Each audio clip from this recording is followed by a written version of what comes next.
ಬನಶಂಕರಿ. ಏನ್ ಕೇಳ್ಬೇಕಿತ್ತು ಮೇಡಮ್? ಅವ್ರು ತುಂಬಾ ತೊಂದ್ರೆ, ಕೆಲ್ಸದ ಮೇಲೆಲ್ಲ ತುಂಬಾ ತೊಂದ್ರೆ ಆಗ್ತಾ ಇದೆ. ಓಕೆ, ಮಾತಾಡಿಮ್ಮ, ಕೆಲ್ಸದ ಬಗ್ಗೆ ಮಾತಾಡಿ. ನಮಸ್ತೆ ಅಮ್ಮ. ನಮಸ್ಕಾರ ಸರ್. ಏನ್ ತೊಂದರೆ ಆಗ್ತಾ ಇದೆ? ಅವರು ಸ್ವಲ್ಪ ಕೇಸು ಅದು ಇದು ಅಂತ ನಡೀತಾ ಇದೆ ಸರ್. ಒಂದ್ ಕೇಸ್ ನಡೀತಾ ಇದೆ ಅವ್ರದ್ದು. ಅವ್ರ ಹೆಸರು ಲಕ್ಷ್ಮೀಕಾಂತ್ ಅಂತ. ಸರಿ. ಅದೇ ಮುಂದೆ ಅವ್ರದ್ದು ಇದಾಗುತ್ತಾ ಏನು ಅಂತ ತುಂಬಾ ಪ್ರಾಬ್ಲಮ್ ಸರ್ ಅವ್ರಿಗೆ. ಅದ್ರ ಬಗ್ಗೆ ಅವರು ಫ್ಯೂಚರ್ ಬಗ್ಗೆ ಕೇಳಬೇಕಾಗಿ. ನೋಡಿ, ತುಂಬ ತೊಂದರೆ ಅಂತ ಹೇಳ್ತಿದ್ದೀರಿ. ಈ ಸಿಂಹ ಲಗ್ನಕ್ಕೆ ಬಾಧಕ ಮಂಗಳ ಗ್ರಹ ಅಂತ. ಅಂದರೆ 2011 ಹಿಂದೆ 7 ವರ್ಷಗಳ ಕಾಲ ಒಂದು ಬಾಧಕನ ದಶೆ ನಡೀತಾ ಇತ್ತು. ಆ ಬಾಧಕನ ದಶೆ ಇದ್ದಾಗ ಅದು ಉದ್ಯೋಗದಲ್ಲಿ ಬಾಧೆ, ಅದು ಜನ್ಮಕ್ಕೆ ಬಾಧೆ, ಎಲ್ಲ ಕೆಲಸ ಕಾರ್ಯಗಳ ಅಡಚಣೆ, ಸುಖಕ್ಕೋಸ್ಕರ ನೆಮ್ಮದಿಗೆ ತೊಂದರೆ, ಕೊರತೆಗಳು ಕೊಡ್ತಾ ಅಂತ ಹೇಳುತ್ತೆ. ಅಂದ್ರೆ ಎಲ್ಲ ರೀತಿಯಾದ ಬಾಧೆಗಳನ್ನ ಈ 7 ವರ್ಷಗಳ ಕಾಲ ಅನುಭವಿಸಬೇಕಾಗತ್ತೆ. ಅದು ಮಂಗಳ ಗ್ರಹದಿಂದ. ಮಂಗಳ ರಾಜಯೋಗವನ್ನು ಕೊಟ್ಟರು ಕೂಡ ಭಾಗ್ಯಾಧಿಪತಿ ದಶಮದಲ್ಲಿದ್ರೆ ಅದು ರಾಜಯೋಗ ಅಂತ ಹೇಳ್ತಾರೆ. ಆದ್ರೆ ಅದು ಮಾನಸಿಕವಾಗಿ ಬಾಧೆ ಇರತಕ್ಕಂಥ ದಶೆ. ಹಾಗಾಗಿ ಆ ದಶೆ ಮುಗಿದಿದೆ, ನೀವು ಮುಂದೆ ಚಿಂತೆ ಪಡ್ಬೇಕಂತ ಅವಶ್ಯಕತೆ ಇಲ್ಲ.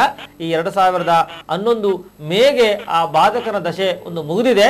ಇವಾಗ ಈ 2011 ಮೇಯಿಂದ 2029 ಅಂದ್ರೆ 18 ವರ್ಷಗಳ ಕಾಲ ರಾಹು ದಶೆ ಇರುತ್ತೆ.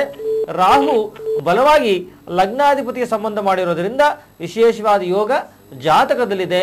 ಈಗ ಕುಜನ ದಶೆ ಮುಗಿದು ಆ ರಾಹು ದಶೆ ಪ್ರಾರಂಭ ಆಗಿರೋದ್ರಿಂದ ಈಗ ರಾಹು ಅಂತಂದ್ರೆ ನಾಗರ ಆರಾಧನೆ ಮಾಡ್ಕೋಬೇಕು. ನೀವೆಷ್ಟು ನಾಗರ ಆರಾಧನೆ ಮಾಡ್ತಿರೋ, ಅಥವಾ ದುರ್ಗಾದೇವಿ ಆಗಿರ್ಬೋದು, ನಾಗರ ಆಗಿರ್ಬೋದು, ಅಥವಾ ಸುಬ್ರಹ್ಮಣ್ಯ ಸ್ವಾಮಿ ಆಗಿರ್ಬೋದು, 3 ಗ್ರಹಗಳ ಆರಾಧನೆ ಮಾಡೋದ್ರಿಂದ ವಿಶೇಷವಾಗಿ ಒಂದು ಸರ್ಪ ಸಂಸ್ಕಾರ ಆಗಲಿ ಅಥವಾ ನಾಗರಿಗೆ ಸಂಬಂಧಪಟ್ಟ ಯಾವುದೇ ಒಂದು ಪರಿಹಾರ ಮಾಡೋದ್ರಿಂದ, ಅಥವಾ ಇನ್ನೊಂದು ಮುಖ್ಯವಾಗಿ ಬರುತ್ತೆ ಕುಜರಾಹು ದಶಾಸಂಧಿ ಅಂತ. ಇದನ್ನು ಮಾಡಿದ್ರು ಕೂಡ ಸಾಕಾಗುತ್ತೆ.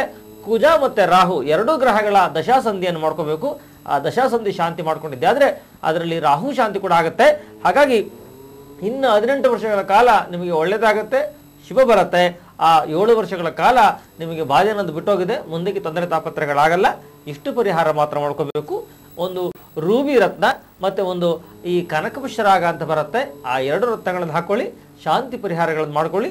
ಖಂಡಿತವಾಗಿ ಇವಾಗ ರಾಹು ದಶೆ, ರಾಹು ಭುಕ್ತಿ ಅಂತ್ಯ ಆಗುತ್ತೆ. ಹಾಗೆ 2014 ಫೆಬ್ರವರಿ ಆದಮೇಲೆ ಉತ್ತಮವಾಗಿರುತ್ತೆ. ಒಳ್ಳೇದಾಗ್ಲಿಮ್ಮ. ನಮಸ್ಕಾರ. ಓಕೆ ಮಾ, ತುಂಬ ಒಳ್ಳೆ ಮಾತು ಹೇಳಿದ್ದಾರೆ, ಹಾಗೆ ಎಚ್ಚರಿಕೆ ಮಾತನ್ನು ಕೂಡ ಹೇಳಿದ್ದಾರೆ.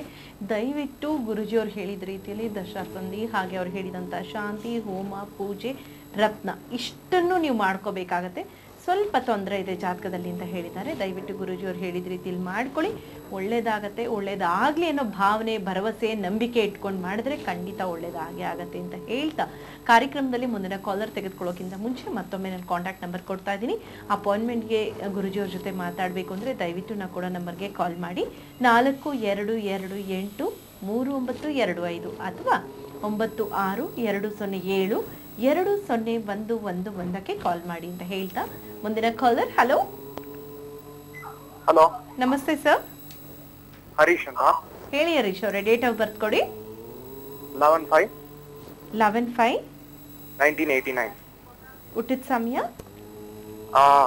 ಥರ್ಸ್ಡೇ ಬೆಳಗ್ಗೆ 4:15. ಎಲ್ಲಿಂದ ಕಾಲ್ ಮಾಡ್ತಾ ಇದ್ದೀರಾ? ಮಾರ್ತಳ್ಳಿಯಿಂದ. ಏನ್ ಕೇಳಬೇಕಿತ್ತು ಸರ್? ಇವಾಗ ನಾನು ಕರೆಂಟ್ ಆಗಿ BCom ಕಂಪ್ಲೀಟ್ ಮಾಡಿದ್ದೀನಿ. ಓಕೆ. ಇವಾಗ ಇನ್ಶೂರೆನ್ಸ್ ಸೆಕ್ಟರ್ ಕೆಲಸ ಮಾಡ್ತಾ ಇದ್ದೀನಿ. ಓಕೆ, ಹೇಳಿ. ಮಾತಾಡಿ. ಹಲೋ, ಹೇಳಿ. ಇನ್ಶೂರೆನ್ಸ್ ಸೆಕ್ಟರ್ ಕೆಲಸ ಮಾಡ್ತಾ ಇದ್ದೀನಿ ಕರೆಂಟ್ ಆಗಿ. ಸರಿ.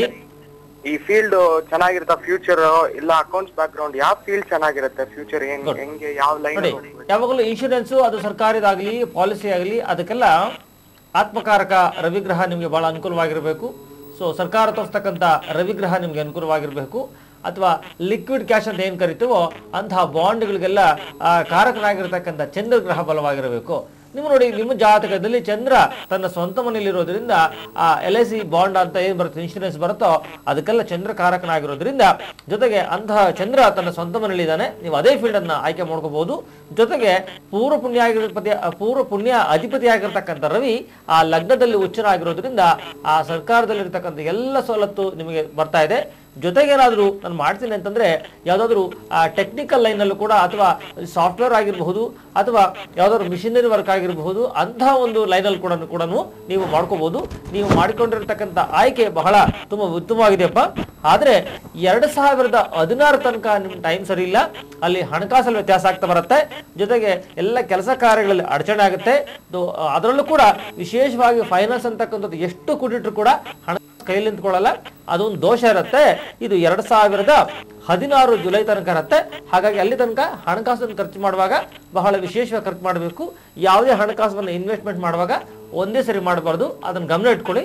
ಅದರ ಪರಿಹಾರಾರ್ಥವಾಗಿ ಒಂದು ಬುಧನ ಶಾಂತಿ ಮಾಡ್ಕೊಳ್ಳಿ.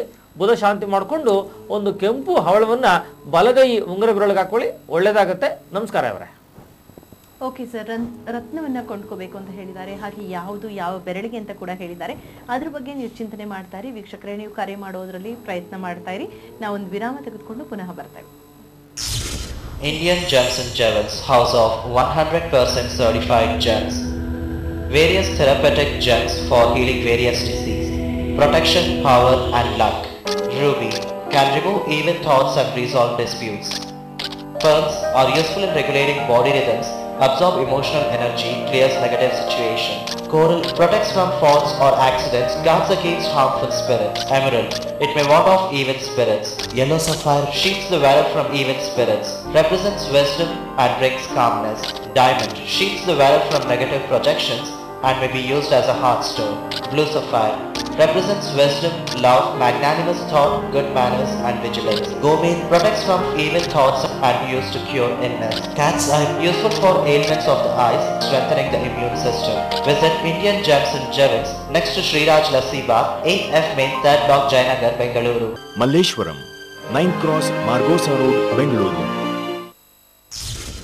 Indian Gems and Jewels, 100% ಅಸಲಿ ರತ್ನಗಳ ಗೃಹ. ವಿಭಿನ್ನ ಔಷಧೀಯ ಚಿಕಿತ್ಸಾತ್ಮಕ ರತ್ನಗಳು, ಹಲವು ರೋಗ ಶಮನಕಾರಿ, ಸಂರಕ್ಷಣೆ, ಶಕ್ತಿ ಹಾಗೂ ಅದೃಷ್ಟಕಾರಿ. ಮಾಣಿಕ್ಯ ನಿಮ್ಮಲ್ಲಿನ ಕೆಟ್ಟ ಯೋಚನೆಗಳನ್ನು ಹಾಗೂ ವ್ಯಾಜ್ಯವನ್ನು ಶಮನಗೊಳಿಸುತ್ತದೆ. ಮುತ್ತು ನಿಮ್ಮ ದೇಹವನ್ನು ಕ್ರಮಾನುಸಾರ ಲಯಬದ್ಧಗೊಳಿಸಿ ನಕಾರಾತ್ಮಕ ಸಂದರ್ಭವನ್ನು ತಿಳಿಗೊಳಿಸುತ್ತದೆ. ಹವಳ ಒದಗುವ ಹಾನಿಕಾರಕ ದುಷ್ಟಶಕ್ತಿಗಳಿಂದ ರಕ್ಷಾ ಕವಚವಾಗಿ ವರ್ತಿಸುತ್ತದೆ. ಪಚ್ಚೆ ದುಷ್ಟಶಕ್ತಿಗಳನ್ನು ನಿರ್ಮೂಲನಗೊಳಿಸುತ್ತದೆ. ಪುಷ್ಯರಾಗ ನಿಮ್ಮನ್ನು ಅಪಾಯದಿಂದ ರಕ್ಷಿಸುತ್ತದೆ. ಉತ್ತಮ ನಡವಳಿಕೆ ಹಾಗೂ ಪ್ರಶಾಂತತೆಯನ್ನು ನೀಡುತ್ತದೆ. ವಜ್ರ ಧರಿಸುವವರ ನಕಾರಾತ್ಮಕ ಕಲ್ಪನೆಗಳಿಂದ ದೂರವಿಟ್ಟು ರಕ್ಷಾ ಕವಚವಾಗಿರುತ್ತದೆ. ಇಂದ್ರನೀಲ ವಿವೇಕ, ಪ್ರೀತಿ, ಆಕರ್ಷಕ ಆಲೋಚನೆ, ಉತ್ತಮ ನಡವಳಿಕೆ, ಜಾಗೃತಿಯನ್ನು ಪ್ರತಿನಿಧಿಸುವ ರತ್ನ. ಗೋಮೇಧಕ ನಿಮ್ಮಲ್ಲಿನ ಕೆಟ್ಟ ಯೋಚನೆಗಳನ್ನು ಹಾಗೂ ಕಾಯಿಲೆಗಳನ್ನು ವಾಸಿ ಮಾಡುತ್ತದೆ. ವೈಡೂರ್ಯ ಕಣ್ಣಿಗೆ ಸಂಬಂಧಿಸಿದ ಚಿಕಿತ್ಸೆಗೆ ಸುರಕ್ಷಿತ ವ್ಯವಸ್ಥೆಯನ್ನು ಬಲಗೊಳಿಸಲು ಬಳಸಲ್ಪಡುತ್ತದೆ. ಭೇಟಿ ಕೊಡಿ Indian gems and jewels, Shriraj Lassibagh ಪಕ್ಕ, 8ನೇ ಎಸ್ಮೀನ್, 3ನೇ block, Jayanagar, Bengaluru. Malleshwaram, 9 Cross, Margosa Road, Bengaluru. ಪ್ರಿಯ ವೀಕ್ಷಕರೇ, ವಿರಾಮದ ನಂತರ ಮತ್ತೊಮ್ಮೆ ಸ್ವಾಗತ ನೇರ ಪ್ರಸಾರದ ಕಾರ್ಯಕ್ರಮಕ್ಕೆ. ಡಾಕ್ಟರ್ ಸುರೇಶ್ ಜಿ ಅವರು ಕಾರ್ಯಕ್ರಮದಲ್ಲಿ ಇದ್ದಾರೆ ಅಂದರೆ ಬಹುಶಃ ನನ್ನಷ್ಟೇ ನಂಬಿಕೆ ನಿಮಗೂ ಇರುತ್ತೆ. ಯಾವುದಾದ್ರೂ ಒಂದು ವಿಚಾರದ ಬಗ್ಗೆ, ಕತೆ ಅಥವಾ ನಮ್ಮ ಒಂದು ಜ್ಞಾನದ ಬಗ್ಗೆ, ಅವರು ತಿಳ್ಕೊಂಡಿರುವಂಥ ವಿಚಾರಗಳ ಬಗ್ಗೆ ನಮ್ಮ ಹತ್ರ ಕೂತು ಚರ್ಚೆ ಮಾಡ್ತಾರೆ, ನಮ್ಗೆ ಅದನ್ನು ತಿಳಿಸ್ಕೊಡ್ತಾರೆ ಅಂತ ಕಾಯ್ತಾ ಇರ್ತೀರಾ, ಹೌದಲ್ವಾ? ಬನ್ನಿ, ಹಾಗಿದ್ರೆ ಇವತ್ತು ಯಾವ ವಿಚಾರದ ಬಗ್ಗೆ ಮಾತಾಡ್ತಾರೆ ಅವ್ರನ್ನೇ ಕೇಳಿ. ಗುರುಜಿ.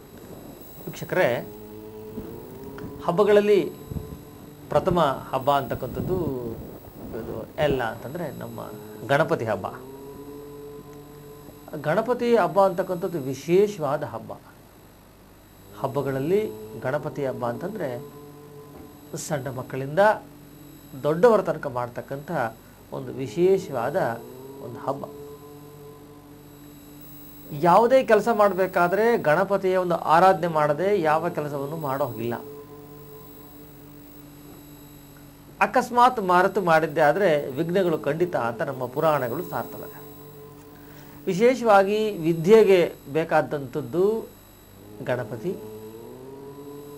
ಜ್ಞಾನಕ್ಕೆ ಬೇಕಾಗಿರತಕ್ಕಂಥವನು ಗಣಪತಿ, ಬುದ್ಧಿಶಕ್ತಿಗೆ ಗಣಪತಿ, ಆರೋಗ್ಯಕ್ಕೆ ಗಣಪತಿ, ಎಲ್ಲಕ್ಕೂ ಕೂಡ ಗಣಪತಿ ಗ್ರಹ, ಗಣಪತಿ ಅಂತಕ್ಕಂಥವನು ವಿಶೇಷವಾಗಿರ್ತಾನೆ. ಗಣಪತಿನೇ ವಿಶೇಷವಾದ ದೇವರು, ಪ್ರಥಮ ಗಣಪತಿ. ಒಂದ್ಸರಿ ಏನಾಗುತ್ತೆ, ಈ ಗಣಪತಿ ಹಬ್ಬ ಅಂತ ವಿಚಾರ ಹೇಳಬೇಕಾದ್ರೆ ನೋಡಿ, ಈ ಸರಿ ಬಂದಿರತಕ್ಕಂಥ ಗಣಪತಿ ಬಹಳ ವಿಶೇಷವಾಗಿರುತ್ತೆ. ಮಂಗಳವಾರ ಗೌರಿ ಹಬ್ಬ ಬಂದಿರತಕ್ಕಂಥದ್ದು ವಿಶೇಷ. ಜೊತೆಯಾಗಿ ಆ ಮಂಗಳವಾರ ಚಿತ್ತಾ ನಕ್ಷತ್ರ, ಆವತ್ತು ಮಂಗಳದೇ ನಕ್ಷತ್ರ. ಸೊ ಗಣಪತಿ ಹಬ್ಬ ದಿನ ಸ್ವಾತಿ ನಕ್ಷತ್ರ, ಅದು ಕೂಡ ಬಹಳ ವಿಶೇಷವಾದ್ದು, ಅದು ರಾಹು ನಕ್ಷತ್ರ. ಸೊ ಸರ್ಪವನ್ನೇ ಗಣಪತಿ ತನ್ನ ಹೊಟ್ಟೆಗೆ ಸುತ್ತಕೊಂಡಿರೋದ್ರಿಂದ ಅದು ವಿಶೇಷವಾಗಿರುತ್ತೆ. ಒಂದು ಸಾರಿ ಪುರಾಣದಲ್ಲಿ ಏನಾಗುತ್ತೆ, ನಾರಾಯಣ ಅವನು ಯೋಗ ಧ್ಯಾನದಲ್ಲಿ ಕೂತ್ಕೊಂಡಿರ್ತಾನೆ. ಆ ಯೋಗ ಧ್ಯಾನದಲ್ಲಿ ಕೂತಾಗ 2 ರಾಕ್ಷಸಿಗಳೇನು ಮಾಡ್ತವೆ, ಅವನ ಕಿವಿಯಲ್ಲಿ ಹೋಗಿ ಸೇರ್ಕೊಂಡ್ಬಿಡ್ತವೆ. 2 ದೊಡ್ಡ ದೈತ್ಯ ರಾಕ್ಷಸಿಗಳು. ಅದು ಎಷ್ಟು ದಿನ ಇರ್ತವೆ ಅಂತಂದರೆ ಸುಮಾರು ಒಂದು 15 ವರ್ಷಗಳ ಕಾಲ ಆ ನಾರಾಯಣನ ಕಿವಿಲಿರ್ತವೆ. ಆ ನಾರಾಯಣನ ಕಿವಿಲಿ ರಾಕ್ಷಸಿಗಳು ಸುಮ್ಮನೆ ಇರ್ತಾವ, ಇರೋಲ್ಲ. ಏನು ಮಾಡ್ತವೆ ಅಂದರೆ ದಿನ ರಾತ್ರಿ ಬೆಳಗ್ಗೆ ಎಲ್ಲಿ ಯಾವಾಗ ಬೇಕೋ ಅವಾಗ ಹೋಗಿ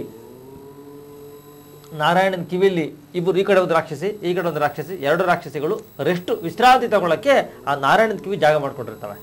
ನಾರಾಯಣ ಏನು ಮಾಡ್ತಾ ಇರ್ತಾನೆ, ಯೋಗ ಧ್ಯಾನದಲ್ಲಿ ನಿಂದಿರಲಿದ್ದಾಗ, ಅವನು ಧ್ಯಾನದಲ್ಲಿದ್ದಾಗ ಆ ಕಿವಿಲಿ ಹೋಗಿ ಆ ರಾಕ್ಷಸಿಗಳು ವಿಶ್ರಾಂತಿ ತಗೋತಾ ಇರ್ತವೆ. ಹೇಗೆ ತಗೋತವೆ ವಿಶ್ರಾಂತಿ ಅಂತಂದರೆ, ಹೊರಗಡೆ ಬರೋದು, ಅಲ್ಲಿರ್ತಕ್ಕಂಥ ದೇವತೆಗಳನ್ನು, ಅಲ್ಲಿರ್ತಕ್ಕಂಥ ಋಷಿಗಳನ್ನೆಲ್ಲ ಹೇಗೆ ಬೇಕೋ ಹಾಗೆ ಬಡಿಯೋದು, ಚೆನ್ನಾಗಿ ಹೊಡೆಯೋದು, ಅವ್ರಿಗೆ ಹಿಂಸೆ ಮಾಡೋದು, ಅವ್ರನ್ನ ತುಳಿಯೋದು, ಕಾಲಲ್ಲಿ ಒದೆಯೋದು, ಯಾವ ರೀತಿಗೆ ಬೇಕಾದ್ರೆ ಅವ್ರ ಮನಸ್ಸಿಗೆ ಬಂದಂಗೆ ಅವ್ರು ತೊಂದರೆ ಕೊಡ್ತಾ ಇರ್ತಾರೆ. ಎಲ್ಲ ದೇವತೆಗಳಿಗೂ ಋಷಿಗಳಿಗೂ ತೊಂದರೆ ಕೊಡೋದು. ಆ ದೇವತೆಗಳಾಗಲಿ ಆ ಋಷಿಗಳಾಗಲಿ ಅವ್ರನ್ನ ಹಟ್ಟಿಸ್ಕೊಂಡು ಇಟ್ಕೊಳಕ್ಕೆ ಬಂದಾಗ ಓಡೋಗಿ ನಾರಾಯಣನ ಕಿವಿಲಿ ಸೇರ್ಕೊಬಿಡೋದು. ಸೊ ನಾರಾಯಣನ ಕಿವಿಲಿ ಸೇರ್ಕೊಂಡ್ಬಿಟ್ರೆ ಹೇಗೆ ತಗೋತಾರೆ, ಇಟ್ಕೊಳಕ್ಕಾಗಲ್ಲ, ಮತ್ತು ವಾಪಸ್ ಹೋಗ್ತಾರೆ.